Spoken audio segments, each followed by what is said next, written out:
All right, we're here on case number D402438, Stroh versus Lavin. Counsel, please state your names and bar numbers for the record. Thank you, Your Honor. Patricia Baccarino, bar number 5157, present and appearing with Anthony Stroh, the plaintiff. Good morning, Your Honor. Shay Backus, bar number 8361, appearing today with my client, Lavin, also appearing in person. All right, before we do anything, I want to swear in the parties. Please both raise your right hands. You and each of you do solemnly swear that the testimony you are about to give in this action shall be the truth, the whole truth, and nothing but the truth, so help you God? Yes, I do. All right, sir, at the time that Caden Anthony Stroh was born, that would have been May 17, 2008, did you sign an affidavit of paternity acknowledging that you were his natural father? I believe so. And that is an adjudication of paternity if you've not rescinded it, have you? Okay, and you would ask the court to fully and finally confirm that adjudication, correct? Knowing your obligations of support and inheritance. Yes.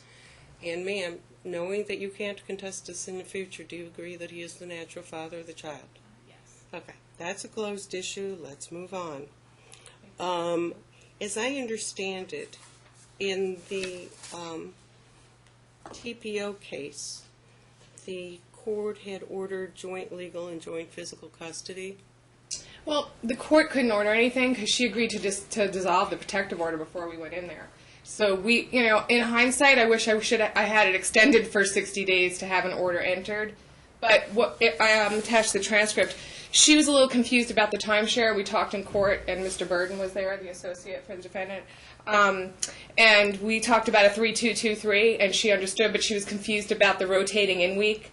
She wanted the days to be the same, but if that happens, then they have 5 days away from this 2.5-year-old.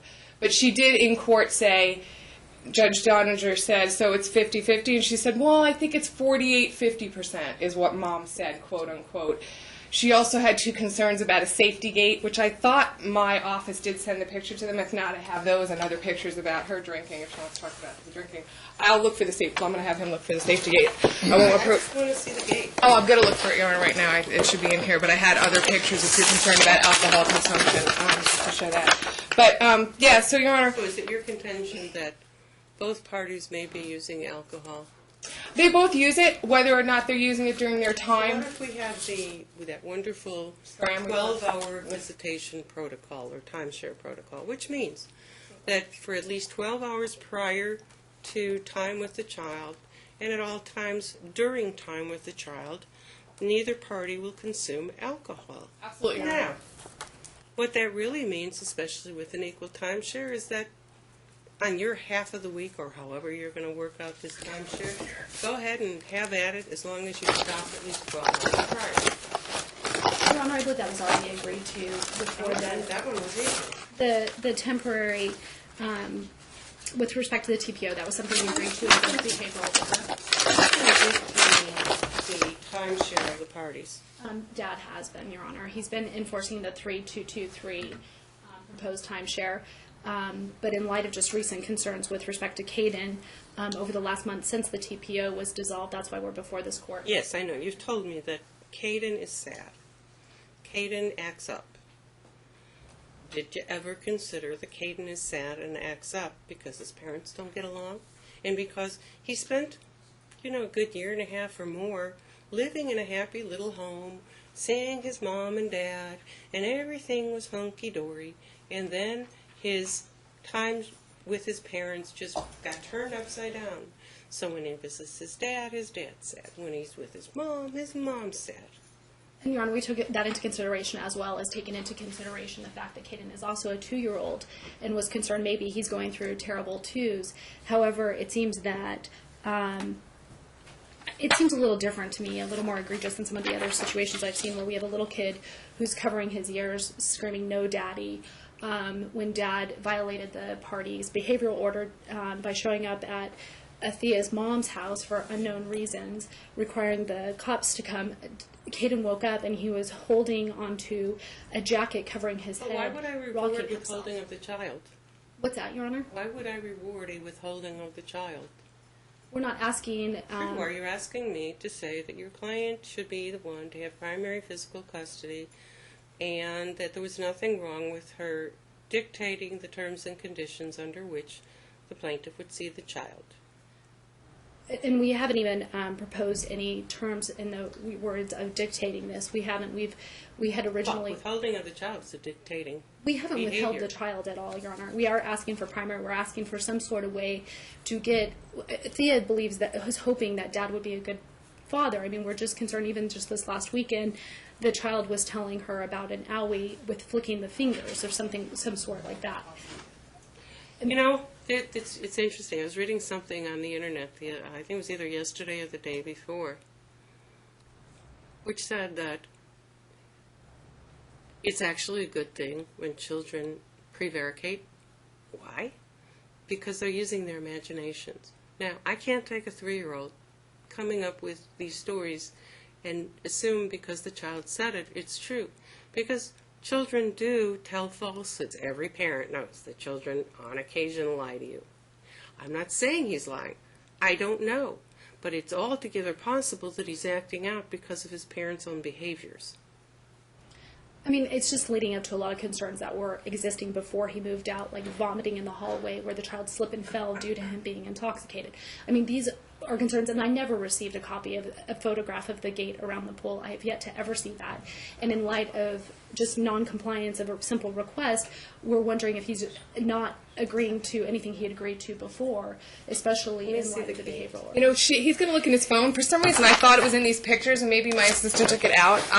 Is the pool gated? Yes, it is. What kind of gate It is is a wrought iron gate all the way from block wall to block wall with 2 gates that have a latch over the top side of them, over 4 foot. You can't reach it. Not at all. And here's he in the pool with the floaty thing being supervised. You know, I mean, but I have other pictures too, Your Honor. But that was the, you know what, this is what kills me, Your Honor.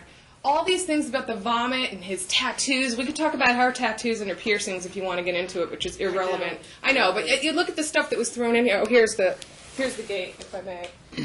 It shows him, the gate behind him. It's a white iron, metal gate. And it goes all around the pool. Just think, if the parents knew how to behave themselves, then the mother could have gone over to the father's house and said, "Oh, look, there's a gate." She doesn't And like at any Dad time, right at now. any time, Honor, she's Sir? Yes. Sorry. I'm sorry. There's nothing pending on a question to you. You have a fine attorney who's going to be your filter. This is not a conversation. This is not divorce court like you see on TV. He was just saying anytime she's welcome to come over and take a look at the whole house. I have other pictures here. That's what he was going to I say. am going to... And vice versa, we'd like to... I am going to continue what was agreed at the outset, that the 3223. Your Honor, just for Parties are clarity. going to go to mediation. It goes Friday, Saturday, Sunday. And remember, Caden Anthony Stroh is more important than you, sir. Caden Anthony Stroh is more important than you, ma'am. And I think he loves both of his parents. Do we have any reason to believe he doesn't? Absolutely not. So stop making it his problem. The both of you start behaving and talking to each other, because that's what Caden deserves from you. You made him. You owe him. And I don't want to see any more childish behavior. And you know what? It is possible that your client liked to drink. Lots of people like to drink. And sometimes he got sloppy drunk. Well, he doesn't get to do that anymore. When you're a parent, every parent knows this. During the life of your child, you do bonehead things. Every parent has done one of those things where they go, "Oh my God, what was I thinking?" Okay? Most of the time, they turn into object lessons and nothing else. And that's the good news. But sometimes you end up in court, and now I'm going to be scrutinizing all your future bonehead things. Okay? Your Honor, just can I clarify just 2 little points? With respect to, just so that we don't have any confusion at a later point, if Thea has other relatives that live in town, it's permissible for her, like mother, to spend time and her to rely on her mom and dad also to care for Caden during some of her timeshare when she has her days. And we're good with the 3223. They're the ones who wanted a right of first right of refusal. They wanted a. We said we're not crazy about it because they weren't getting along. And Well, we're not doing a right of first refusal for one reason. These parties don't know how to behave. If you can't co-parent, you can't do right of first refusal. As soon as they demonstrate to the court that they can co-parent, they can trade their horses in the barn, then I can talk about right of first refusal. Unfortunately, these parents are so not there.